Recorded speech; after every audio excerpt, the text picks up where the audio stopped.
عشیرەتی بەنی تەمیم دەڵێن لە خوێنی ڕۆڵەکانمان خۆش نابین کە لە سلێمانی کوژراون.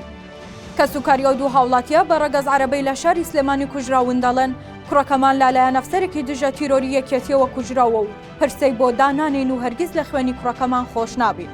ڕیشسپی و کەسوکاری کوژراوەکان بۆ کەناڵی ڕەشید قسەیان کردو و دەڵێن ئەو دوو هاوڵاتیە لە سلێمانی کوژراون شەریکی یەک بوون. یەکێکیان بە ناوی جاسم فەهداوی و خەڵکی ئەمبارە و ئەوی تریان ناوی لەیس ئەحمەد تەمیمیە باوتەی کەسوکارەکەیان ئەو دوو هاوڵاتیە لەلایەن ئەفسەرێکی هێزەکانی دژە تیرۆری یەکێتیەوە کوژراون. 6 فیشەک لە لەیس ئەحمەد دراوە و 3 فیشەکیش لە جاسم فەهداوی هاوڕێی دراوە. ئەوان دەڵێن ئەو دوو هاوڵاتیە ماوەی چەند ساڵێکە کاری هێنانی بۆڕی و کەلوپەلی خانوبەرە دەکەن. لە سلێمانیەوە بە ترێنلەی گەورە کەلوپەلەکان دەگوازنەوە بۆ بەغداد و ئەمبار. پارەیەکی زۆریان پێ بووە. بۆیە بەناحەق کوژراون. وەک عشیرەتی بەنی تەمیم پرسەماندا نەناوە، قبوڵی ناکەین و قەدرمان لێکراوە. پێشتر سەرکەوت ئەحمەد وتەبێژی پۆلیسی سلێمانی ڕایگەاند تەنیا زانیاری ئەوە هەیە کە ئەو دوو هاوڵاتی کوژراون بە ڕەگەز عەرەبن. کەسوکاری سکاڵایان تۆمار کردو و بە قسەی کەسوکارەکەیان کێشەکە لەسەر پارە بووە و قەرزداری بکوژەکە بوو.